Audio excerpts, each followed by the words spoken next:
ሰላም ለእናንተ ይሁን የተወደዳችሁ እንደምናችሁ እህታችሁ ህይወት ነኝ እኔ ወንድማችሁ ግርማ ነኝ እግዚአብሔር ይመስገን ዛሬ ደግሞ ወደ እናንተ መተናል ትንሽ ጠፋ ብለን ነበር ብዙ ነገሮች ነበሩ ቢዚ ያደረጉን ዛሬ ግን እንደገና እንደ እግዚአብሔር ሐሳብ በሚቀጥሉት ቀናቶች ደግሞ አብረን እንቆያለን የዛሬ ቶፒካችን የሚሆነው እግዚአብሔርን መፍራት ነው እግዚአብሔርን በመፍራት ውስጥ ያለ ደስታ እግዚአብሔርን በመፍራት ውስጥ ያለ የእግዚአብሔር ሐሳብ በህይወታችን ውስጥ እንዴት ነው እንደ እግዚአብሔር ቃል አብረን የምናይበት ጊዜ ይሆናል ዘመናችሁ የተባረከ ነው በጣም እንደምትባረኩ እርግጠኞች ነን ይሄን ደግሞ ለአንድ ሰው እንደምታካፍሉም እናምናችኋለን እግዚአብሔር ይባርካችሁ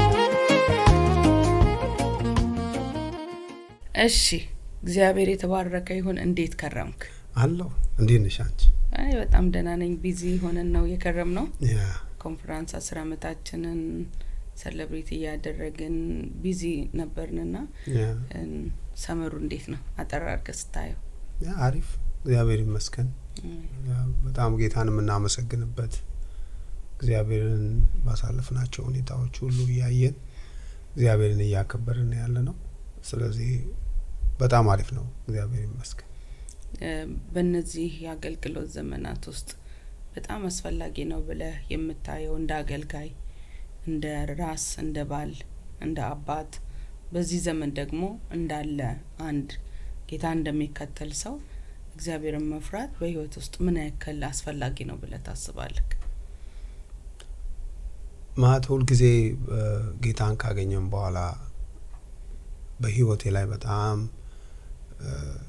እግዚአብሔርን በአባትም ሲያረጋኝ ከነና ደግሞ እግዚአብሔርን ማገልጋይ ደግሞ ሲያረጋኝ እግዚአብሔርን መፍራት በህይወቴ ላይ ከምንም ነገር መጀመሪያ ላደርገው የሚችለው ወይም ላደርገው የሚገባ ነገር እንደሆነ አስባለሁ ምክንያቱም በጌታ በኢየሱስ ክርስቶስ ያገኘሁትን ድነቴን በክርስቶስ መዳኔ ብቻ በቂ ሳይሆን ማገልገሌን ብቻ በቂ ሳይሆን እግዚአብሔር በሱ ደግሞ ማገኘው የሰጠኝ ሰላም ፍቅር ብቻ በቂ ሳይሆን ደግሞ ይሄ ሁሉ ነገር በህይወቴ ያደረገው እግዚአብሔር እሱን እንዳከብርበት እሱን እንድፈራበት ከኔም በኋላ ትውልድ ስላለ ለኔ በዚህ ዘመኔ ሁሉ እግዚአብሔርን መፍራት ትልቅ እግዚአብሔር የሚመልሰው ብድራት እንዳለው አውቃለሁ በጣም ያ ዘመኑን ስናየው አንዴ ከዳንኩ በኋላ ምንም ችግር የለም በሚል አይነት ትምህርት ሰው እየተወሰደ ያለበት ዘመን ያገለገለ ሰው ሁሉ ነገር የሚሆንበት ዘመን ላይ ነውና እግዚአብሔር አባታችን ነው እንደ አባት ደግሞ እግዚአብሔር የጠየቀው አንዱ ነገር ጌታ ኮንኩ መፈራቴ ወዴት አለ አይደለ ያለው አባት ኮንኩ መከበሬ ወዴት አለ ነው ያለውና እግዚአብሔርን ጌታ በልባችን ካደረግን የመጀመሪያው ነገር የሚሆነው እግዚአብሔርን መፍራት ነው ለአንድ አማኝ እግዚአብሔርን መፍራት ዋና ነገር ነው ማለት ኃጢያትን ሰው አታደርግ ቢለው ሌላ የተለያዩ ልምምዶችን እንዳታደርግ ተብሎ ቢመከርም ቢጸለይለትም በሰውየው ህይወት ውስጥ እግዚአብሔርን መፍራት ከሌለ እነዛ ነገሮች ያው የሆኑ ነው በሰዎች ውስጥ የሚሄደው እግዚአብሔርን መፍራት ከኃጢያት ይከለክላል እግዚአብሔርን መፍራት እግዚአብሔርን ከማከበር ህይወት ውስጥ እንድንለይ ነው የሚያደርገውና እንደ እግዚአብሔር ቃል ደግሞ ስናይ እግዚአብሔር አሁን ከኛ የሚፈልገው ነገር ምንድነው ብለን ስናይ ዘዳግም ላይ ያለው ቃል በጣም እየገረመኝ ነበር ዘዳግም ምዕራፍ 10 ላይ ያለ ቃል ነው 10:12 ላይ እንደዚህ ይላል የጌታ ቃልን ይቀለል ያለውን ትርጉም ነው ያስኩት አሁንም እስራኤል ሆይ ስማ አምላክ እግዚአብሔር ካንተ የሚፈልገው ምንድነው አምላክ እግዚአብሔርን እንድትፈራው በመንገዶቹም ሁሉ እንድትሄድ እንድትወደው በፍጹም ልብ በፍጹም ነፍስህ እንድታገለግለው መልካም እንዲሆንልህ ዛሬ እኔ መሰጠን ተዛዞችና ስራቶች እንድትጠብቅ አይደለምን ይላል ለዚህ እግዚአብሔር አሁን ከእስራኤል ምን ይፈልጋል ወረድ ብለ ስታይ ሁሉ እኮ በመድር ያለው ሁሉ የኔ ነው ለኔ ምን ልሰጡኝ ትችላላችሁ ብሎ ነው እግዚአብሔር የሚጠይቀው ግን አንድ ጥያቄ ደግሞ እግዚአብሔር ይጠይቃል ካንተ የሚፈልገው ነገር ምንድነው ሲል አምላክን እግዚአብሔር ምን እንድትለው እንድትፈራው ስለዚህ እግዚአብሔር ዛሬም እንከኛ የሚፈልገው አንድ ነገር አለ ማለት እግዚአብሔር ሰማይ ዙፋኑ ምድር የእግረ መረገጫ ነው ለኔ ምን አይነት ቤት ተሰሩልኛላችሁ ነው ያለው እግዚአብሔርን የሚችል አዳራሽ ባንሰራለትም ለእግዚአብሔር ብለን የምንሰጠው ምን የሌለው እግዚአብሔር የሌለው እኛ ጋር ያለ ምንም ነገር የለም እኛ ራሳችን የእግዚአብሔር ነን የኛ የሆነ ሁሉ የእግዚአብሔር ነው ስለዚህ እግዚአብሔር ግን ከኛ የሚፈልገው ነገር እግዚአብሔርን እንድንፈራው ነው ማለት በፍጹም ልባችን በፍጹም ነፍሳችን በፍጹም ኃይላችን እንድናመልከው የሚያደርገን ነገር እንድናገለግለው የሚያደርገን ነገር እግዚአብሔርን መፍራታችን ነው እግዚአብሔርን ስንፈራው እግዚአብሔር ከማይወደው ነገር ከህይወታችን እየራቀ እየጠፋ እየሄደ ይመጣል ስለዚህ ዛሬም እግዚአብሔር ካዳነን በኋላ በክርስቶስ ኢየሱስ ዳግም ህይወትን ከሰጠን በኋላ ልጆቹ ካደረገን በኋላ አሁን በእኛና በእግዚአብሔር መካከል ያለ ህብረት የአባትና የልጅ ህብረት ነው ስለዚህ በአባትና በልጅ መካከል ያለ ህብረት ምን አይነት ህብረት ነው ማለት እግዚአብሔር ስኬር አርጉኝ ይያላ አይደለም ስኬር ምናረጋው አምላክ አይደለም እግዚአብሔርን መፍራት ህይወት ያለበት ፍርሃት ነው እግዚአብሔርን መፍራት ማለት እግዚአብሔርን ማክበር ነው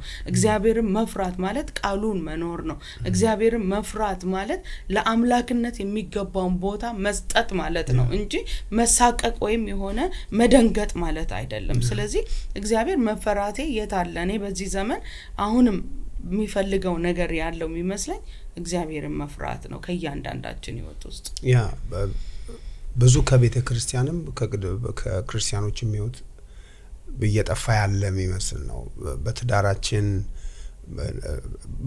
ብዙ እናገለግላለን ቤተ ክርስቲያን አንጠፋም ለእግዚአብሔር ለመስጠት ወይም የሆነ ነገር ብንጠየቅ ለማድረግ በጣም ጥሩ ነን ጌታን እንደምንወድ አድርገን አልቅሰን እናመልካለን ግን ደግሞ ትክክለኛው ህይወታችን ደግሞ ሲፈተሽ እግዚአብሔርን የሚፈራ ህይወት እንደሌለን ማሳያው የሚደረጉ ኃጢያቶች እግዚአብሔር ኢቭን ያለ እንኳን እግዚአብሔር የሚያይ እንኳን እስከማይመስል ድረስ ታያለሽ እኔ ሁሉ ጊዜ በጣም የአብርሃም ይስሐቅ ያዕቆብ ህይወት ይባርከኛል ግን የአብርሃም ደግሞ ልጁን እግዚአብሔር ትልጅ ነው ሲጠይቀው ሰዋልኝ ሲለው እግዚአብሔር በጣም ለኔ ጥሩ መስዋዕት አመጣህልኝ አላለው እንደምትፈራኝ አወኩኝ ነው ያለው አይሽ እግዚአብሔር አሁን የምናረጋቸው ነገሮች ሁሉ በተቀላላ እግዚአብሔርን መፍራታችንን በደስታ ነው ያረጋው እግዚአብሔር ያለውን የሰጠው ምንም አልከለከልከኝም ያለን የሰጠኸኝ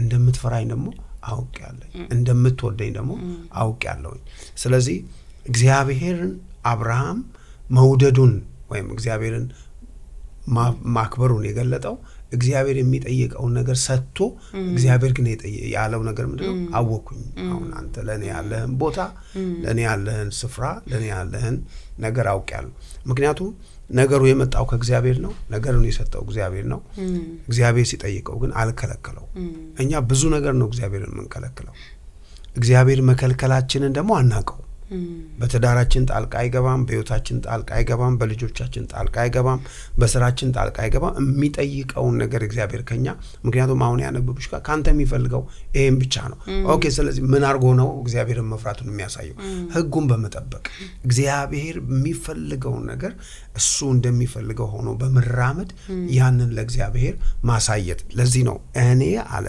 በስሜ እምልልሃለሁ አለ ለአብርሃም በቃ አባርካል ፈጽሞ አባርካል በእግዚአብሔርን መፍራት ምናስረዳው ጉዳይ አይመስልኝም እንዲ ነው እግዚአብሔር መፍራት ይሄ ነው ቆመ ተነሳና ልጆቻችን ተነስና ሰው ማክበርን ቆመ ሰላም በል እንላለን ቆመ ዝቅ ብለን እንትን በል ሰው ሲመጣ ተነስና ወንበር ልቀቅ ያ ባህላችን ነው እግዚአብሔርን የቱጋ አንተ አግኝቶ ነው ወንበር ምን ሰጣው ቦታ ምን ሰጣው ግን ህይወታችን ነው ህይወታችን ለሱ የሚገባውን ያዳነንን ጌታ መልካም ግንኙነት ካለን የዳንበት መዳን በህይወታችን ገብቶን ከሆነ ልክ ልጆቻችንን እንደምናደርገው የደስታ እንደሆነ የፍቅር እንደሆነ አይደለም እኛ ስንገባ ቤት ውስጥ ልጆቻችን ሁሉም ተነስተው ይስሙናል እኛ ስንመጣ ድሮ የሚያደርጉት ነገር አያደርጉም ስለዚህ እግዚአብሔር አምላክ እንደዚህ ነው ሁሉን ነው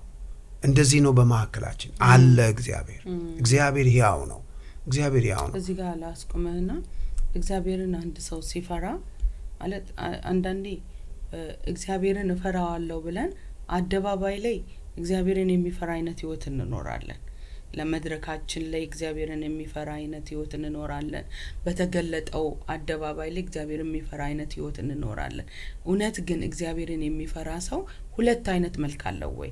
በጓዳ ለምሳሌ እኔ ሚስት ነኝ፣ እኔን ትሪት የምታደርግበት መንገድ እንደ እግዚአብሔር ቃል ካልሆነ እኔ ደግሞ እንደ ባል አንተን ማልገዛለ እንደ እግዚአብሔር ቃል ማልኖርልህ ከሆነ ሁለት አይነት ህይወት አለንና ይሄ ሁለት አይነት እግዚአብሔርን የሚፈራ ሰው ሁለት መልክ አለው ወይ? ሁለት ማንነት አለው ወይ?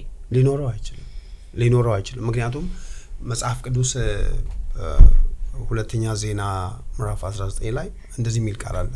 ኢዮሳፍጥ ነገስታትን ማምጥቶ እያደሰ ነው፣ ወንበሮች ባለስልጣናትን እየሾመ እያደሰ አሁን ያልሽውን ቃል ይመልስልኛል። እንደዚህ ይላል፣ ፈራጆችን እግዚአብሔርን እንጂ ለሰው አትፈርዱምና እርሱ በፍርድ ነገር ከናንተ ጋር ነውና የምታደርጉትን ተመልከቱ። አሁን ስትፈርዱ ለማን ነው የምትፈርዱት? የሚለው ለእግዚአብሔር ነው የምትፈርዱት። ኦኬ አሁን ለእግዚአብሔር ነው የምንፈርደው፣ ችግር የለም ብለው እንዳይፈርዱ በፍርዳችሁ ደግሞ እግዚአብሔር ከናንተ ጋር ኦልሬዲ አለ፣ ወንበራችሁ ላይ አለ። እኔ ቤት ውስጥ ሌላ ሰው ሲሆን ላንቺ ከዛ ውጪ ደግሞ እግዚአብሔር እንደምፈራ አክት ታረ ሁለቱም ቦታ እግዚአብሔር አለ። ሁለቱም ቦታ እግዚአብሔር አለ። ያያላ ይመልሳል። እግዚአብሔር በፍርዱ አይሳሳትም። እግዚአብሔር በሚያደርገው ነገር በፍጹም ልናስመስል በፍጹም ልንከልለው አንችልም። ዛሬ በብዙ ነገር ነው እግዚአብሔርን አለመፍራት ሰዎች ኖሯቸው የሚሸፍኑት። በአገልግሎት በሚዲያ በጣም በብዙ ላይክ ማንም ሰው የሚናገራቸው የለም፣ የሚያበረታታቸው ብዙ ነው። እንትና ወርቋ አንተም ቀጥል ነው። ሁለት መልክ ይዘው ሰው በፍጹም እግዚአብሔር ጋር ላለ ክብር የሚያገለግል ከሆነ በፍጹም ሁለት መልክ ይዞ ሊኖር አይችልም። ግን ደግሞ እየተኖረ ነው። ደግሞ እየተኖረ ነው። ስለዚህ እግዚአብሔር መንፈሳችን ይመሰክራል እኮ ማን ምን ያረጋ እንደሆነ ምን ይሆን እንደሆነ በህይወታቸው ላይ እና ስለዚህ ለኔ ላንቺ ጥሩ ባል እንደመሆነ ሁሉ ለማገለግለው ህዝብ ነው ጥሩ ፓስተር መሆን አለብኝ። በውጭ ባለው ህዝብ መካከል ደግሞ እግዚአብሔር እንደሚፈራ በብርሃን እንደሚመላለስ ሰው ነገሬ ሁሉ የተገለጠና እውነተኛ መሆን አለበት። ስለዚህ በዚህ ዘመን እንደዛ አለ። ለምንድን ነው ይሄንን ያነሳሁት?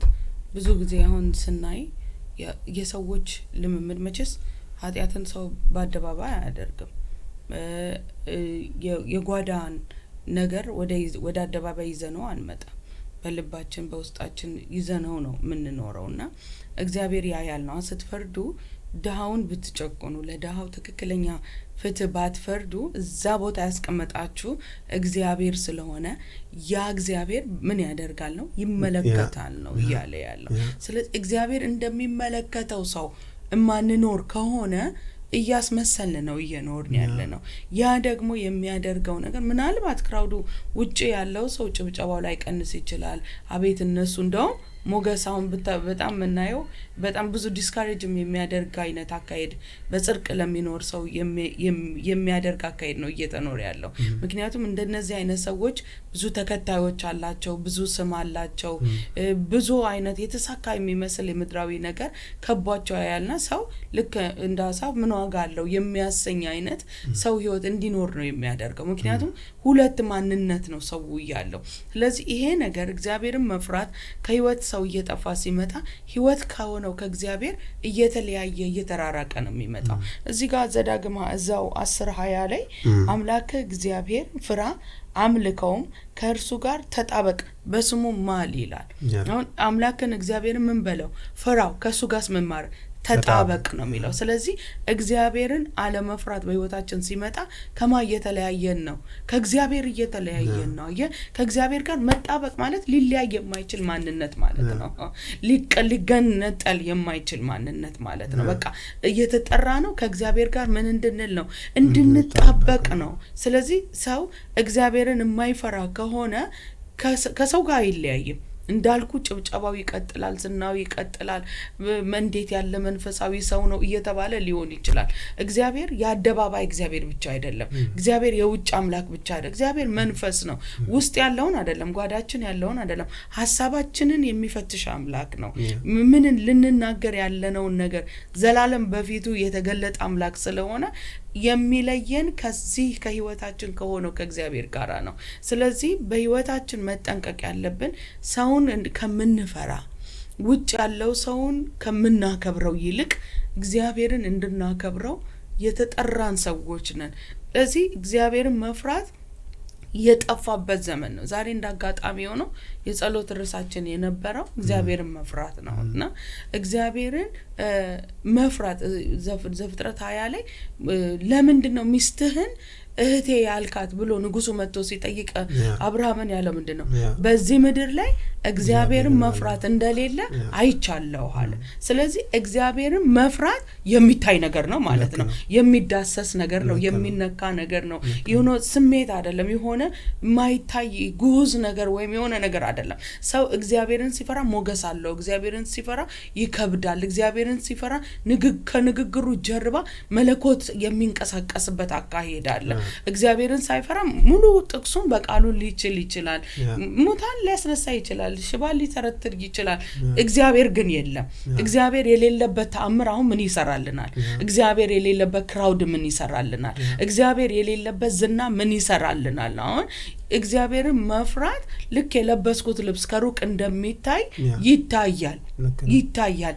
ይሰማል ይሸታል ገናኮ አብርሃም ገና ሲገባ ያየው የንጉሱን ውበት አይደለም ያየው የከተማውን ውበት አይደለም ሲያይ ይሄ ምድር እግዚአብሔርን መፍራት የለም እግዚአብሔርን ማይፈራ ሰው ደግሞ ገዳይ ነው ልክ ነው ምን ይከለክለዋል አብርሃም እኮ ሚስቱን ጠልቶ አይደለም አሳልፎ የሰጠው እነዚህ ሰዎች እግዚአብሔርን ስለማይፈሩ ነገ ይገሉኛል አለ ዛሬም በህይወታችን መፍራት ያለብን እግዚአብሔርን ማይፈራ ሰው ልክ ነው እኔ የፈለገ እግዚአብሔርን ከሚፈራ ሰው ጋር ተጣላ መንፈስ ቅዱስ ይወቅሳል እግዚአብሔርን እንዳያሳዝነው ጸሎቱን እንዳይከለከል ብሎ ነገሩን ያስተካክለዋል ራሱ ስለዚህ እግዚአብሔርን ከማይፈራ ሰው ጋራ ምንም አይነት ንክኪ አያስፈልግም ከመግደል ወደ ኋላ አይመለሱም ልክ ነው ያ ቀደም አሁን ያነበብኩልሽ ቃል በተመሳሳይ ሲናገር ይላል አሁንም ቁጥር 7 ላይ አሁንም እግዚአብሔርን መፍራት በእናንተ ላይ ይሁን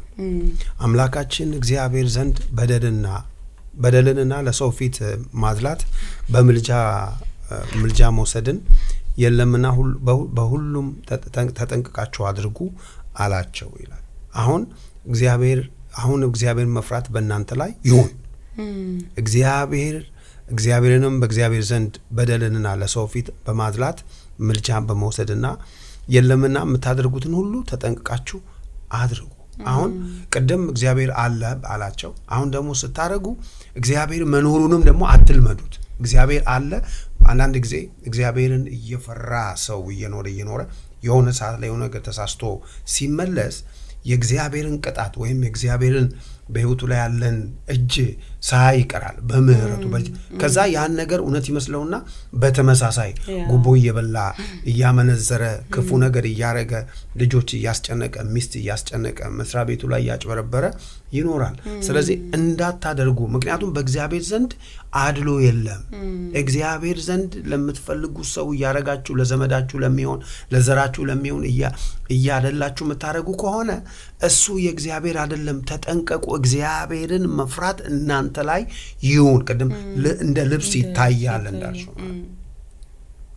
አይሽ ለልጄ ስፈርድና ከልጄ የተጣላ ሰው ቢኖር ስፈርድ እኩል ነው እግዚአብሔርን መፍራት ልጄ ስለሆነ በየ ማደላ ከሆነ እሱ የኔ ስለሆነ በየ ማደላ ከሆነ በእግዚአብሔር ፊት ትልቅ በደልና ኃጢያት ነው የሚሆነው ስለዚህ ከመቼውም ጊዜ በላይ አሁን ያለ እግዚአብሔርን የማይፈሩ ሰዎች ምህረት የላቸውም ቅድም አንቺ እንዳልሽው እግዚአብሔርን በላቸው ፍርሃት የሌለባቸው ሰዎች ይቅርታ አያቁም እግዚአብሔርን መፍራት የሌለባቸው ሰዎች ለመግደል ሁሌ ጊዜ ያደቡ ናቸው ምቹ ጊዜ ባገኙ ቁጥር ህይወትን ለማቆም በእግዚአብሔር ቤት ውስጥ ያሉ ሰዎችን ነው ማለት እግዚአብሔር ቤት ውስጥ ያሉ የሚያገለግሉ ከበክፉ ህይወታቸው የተሞላ ክፋት የሞላባቸው ለልጆቻቸው ለትውልዳቸው ጥላቻን የሚያስተላልፉ እግዚአብሔር ለሚያገለግሉት ህዝብ እንኳን ከሄድ የሌላቸው አትናገሪያቸውም ምንም አታረግም ካለሽ ለጥቀጥ ነው የምትኖሪው ካለበለዚያ የሚመጣብሽ እንታ ሰው የእግዚአብሔር ቤት አይደለም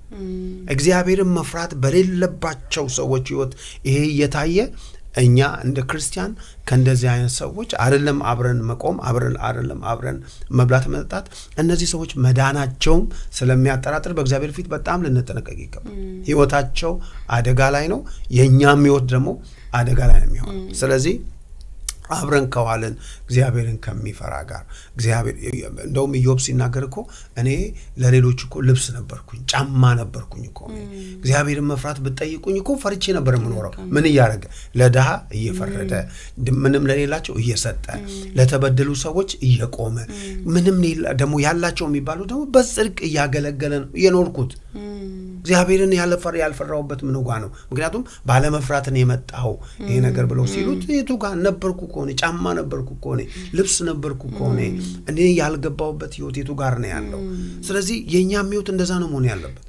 የምንችለውን አምላካችን እግዚአብሔር ያው አምላክ ለንበደል ሰዎች የተለያየ ነገር በህይወታችን ላይ አርገውብን ያቃሉ ወደፊትም ያረጋል ነገር ግን እግዚአብሔር ያው አምላክ ነው ያው እኛ ላይ ነው መውደቅ ያለበት እግዚአብሔርን መፍራት አባቶቻችን ወንጌልን ያደረሱት እንደዚህ ባለ ነገር ክፉ ካፋቸው ሳይወጣ እግዚአብሔርን ከማሳዘን ብለው በእግዚአብሔር ፊት ለሰው እየተጠነቀቁ እግዚአብሔርን ፈርተው ወንጌልን እኔና አንቺ እንድናገለግል ዛሬ ወድሉ ደርሶናል ስለዚህ እኛም ተመሳሳይ ልንሆን የሚገባ አይለወጥም ካናዳ ላይ ስለመጣ ወይም አዲስ ትውልድ ተነስቶ ኢትዮጵያ ውስጥ ስለተባለ ወይም ሌላ ሀገር ላይ አይቀየርም እግዚአብሔር ጻድቅ አምላክ ነው አሁን ይሄ እግዚአብሔር አይለወጥም ስትል ብዙ ጊዜ ብሉይ ኪዳን ነው እየተባለ ነው የመጣው ማለት እግዚአብሔር አሰራር ነው እንጂ የቀየረው እግዚአብሔር ማንነቱን አልቀየረም እግዚአብሔር ባህሪውን አልቀየረም ሮሜ 3 ላይ ቀደም ያየሁት ነበርና በጣም ይገርማል ባይናቸው ፊት እግዚአብሔር መፍራት የለም ይላል እነዚህ ሰዎች ይዘረዝራል የሚያደርጉትን ነገሮችና ሰው እግዚአብሔርን ካልፈራ ምንም አይነት ነገር ውስጥ ሊሄድ ይችላል እግዚአብሔርን ግን ከፈራ ምቹ በሆነ ሁኔታ ላይ እንኳን ሰው ማን ነው ዮሴፍን ብናነሳ የፖቲፋራ ሚስት እኮ ወደደችው ማለት ትልቅ ኦፖርቹኒቲ ነው እንደ ወጣት ልጅ ማለት የወጣትነት ስሜት ውስጡ ስለሌለ አይደለም ፍላጎት ውስጡ ስለሌለ አይደለም ያ ስሜቱ እኮ አለ ወጣትነት ነው ኔቸር ነው በኔቸር ያለው ስሜት ውስጡ አለ ግን ያለው ምንድነው ባልሽ ምን የከለከለኝ ነገር አለ ሁሉን እኮ ሰጥቶኛል ከማበስተቀረ ካንቺ በስተቀረ ስለዚህ ያልተሰጠኝን ነገር ምን አለለም አለካም አለ እንዴ አሁን አየሩ እኮ ምቹ ነው ሌሎቹ ባሪያዎች ምናልባት ራቅ አድርጋ ልካቸው ይሆናል ስራ ቦታ ልካቸዋል ሰውየው እንደማይመጣ እርግጠኛ ናት እሷ ምን ያየችው ምንድነው ሰው የሌለ መሆኑን ነው ያየችው አካባቢው ምቹ መሆኑን ነው እሱ ግን ያየው ምንድነው እግዚአብሔር ይሄንን ያለው እንዴት በባልሽ ፊት አደርጋለሁ አይደለም ያለው ይሄንን በአምላኬ ፊት እንዴት በእግዚአብሔር ፊት እንዴት አደርጋለሁ ስለዚህ አንድ ክርስቲያን የሚያደርገውን ነገር የሚያደርገው ሰው ያየኛል አያየኝም አይደለም ሰው ይሰማኛል አይሰማኝም እኔ ሰው እየሰማኝ የማልናገር ንግግር ለብቻ ምናገር ከሆነ እግዚአብሔርን አላከብረው ልክ ነው እግዚአብሔርን አልፈራው እግዚአብሔር መንፈስ ነው እግዚአብሔርን እኮ ኢንተርቴይን ምናረጋው አምላክ አይደለም እምንኖረው አምላክ ነው እግዚአብሔር ስለዚህ ዮሴፍ እግዚአብሔር ከሱ ጋራ ነበረ ነው የሚለው እስር ቤት ሲገባ የእስር ቤቱ አለቃ ወደደው በእስር ቤት አለቃ ፊት ሞገስ ሰጠው አለቃም አደረገው ይላል ፖቲፋራ ቤት ሲገባ እግዚአብሔር ከዮሴፍ የተነሳ የፖቲፋራን ቤት ምን አደረገው ውጭና ውስጡን ባረከለት ይላል ስለዚህ እግዚአብሔርን መፍራት ይዞት የሚመጣው ኔክስት ዊክ በደንብ አድርገን እንምገባበት ይሆናል እግዚአብሔርን በመፍራት ውስጥ ነው የእግዚአብሔር አብሮነት ያለው እግዚአብሔር ከማይፈሩት ሰዎች ጋር አብሮ አይሆንም 24 ሰዓት ልትሰራ ትችላለህ እንደው ከሰው ሁሉ ተበድረ ጊዜ ወስደ ሰራ ትችላል የእግዚአብሔር በረከት በሰው ህይወት ውስጥ አይመጣም የእግዚአብሔር ሞገስ አይመጣም ሞገስ በልብስ አይመጣም ሞገስ በብዙ ዲግሪዎች አይመጣም የሞገስ መገኛው እግዚአብሔር ነው። እግዚአብሔር ደግሞ ሞገሱን በሰዎች ህይወት ውስጥ የሚያደርገው ሲፈሩት ነው። ስለዚህ ከእግዚአብሔር ህይወት ውስጥ የሚለየን ነገር እግዚአብሔርን መፍራት ስለሆነ እግዚአብሔርን በደፈርነው ቁጥር አምላክነቱ ላይ ጥያቄ እያቀረብን ነው ማለት አባቴ የፈለገ ቁመቱ እኔ ብበልጣው እኔ ረጅም ሆኜ ማለት ነው ብበልጣው አባትነቱ አይቀየር። ልክ ነው። ከአባቴ ጋር ረጅም ሰዓት ስላወራው በኔ ልክ መጥቶ ስላወራኝ የአባትነት ማንነቱ አይቀየር። እግዚአብሔር ሁሉ ጊዜ ምንድነው አባት ነው። አባት ከሆነ ደግሞ መከበር አለ። ጌታ ከሆነ ምን መሆን አለበት? መፈራት አለበት። እንደ ክርስቲያን እንደ ዳነ ሰው ኢየሱስ እኮ ልጅ ነው አይደል? ልጅ ነው። ዕብራውያን 5 ላይ ሲናገር ምንም ልጅ እንኳን ቢሆን ከተቀበለው መከራ መታዘዝን ተማረ፣ እግዚአብሔርን ስለመፍራቱ ጸሎቱ ተሰማለት ይላል። ስለዚህ ኢየሱስ ልጅ ሆኖ አምላክ ሆኖ ራሱ እግዚአብሔር ሆኖ አባቱ አባት ነው። በኢየሱስና በአብና በወልድ መካከል ያለ የአባትነት ማንነት አልተቀየረም። እዛም ያለ እዚህም ወርዶ አብ ነው፣ አባት ነው፣ ወልድ ልጅ ነው። ስለዚህ የልጅነቱን ቦታውን የገለጠው ምን በማድረግ ነው? አባቱን በመፍራቱ ነው። አየ ምንም እንኳን ልጅ ቢሆን ነው የሚለው ቃሉ። ስለዚህ ኢየሱስ አባቱን ከፈራ እኔና አንተ እንዴት እግዚአብሔርን ልንፈራ ይገባል? ስለዚህ ቆም ብለን አንዳንድ ያልተመለሱ ጸሎታችን እግዚአብሔርን ስላለ መፍራታችን እግዚአብሔርን ስለመፍራቱ ጸሎቱ ምን አረጋለት ነው? ተሰማለት ነው። ስለዚህ እየደፈር ነው። አንተ ለሚደፍር ለሚንቀ ልጅ ምን ታረጋለታል? ምንም ነገር አታደርግለት፣ ያለውንም ወስድበታለሁ። ኤግዛክትሊ እግዚአብሔርም አሁን እንደዚህ ነው የሚያደርገው። ከትንሽ ጊዜ አያልፍም ጩኸቱ ግርግሩ ሁሉ እግዚአብሔር የሚወስዳቸው ቀናቶች ይመጣሉ። የሚቆይ በረከት፣ የሚቆይ ክብር፣ የሚቆይ ማንነት እግዚአብሔርን በመፍራት ውስጥ ያለ ነው። ይሄንን በደም ደጋግመ የምናነሳው ጉዳይ ነው። በዚህ ዘመንም ልንጮህ ቤተክርስቲያን ልትጮህ የሚገባ ነገር ቢኖር እግዚአብሔርን መፍራት ህይወት ነው። እግዚአብሔርን መፍራት ማስተዋል ነው። እግዚአብሔርን መፍራት ጥበብ ነው እያልን መጮህ መቻል አለብን። ህይወታችን ከጥበብ እየወጣ ነው። አያካሄዳችን እየተበላሸ ነው። ምክንያቱም ጥበብ የሚከተል ነገር ነው። ማስተዋል የሚከተል ነገር ነው።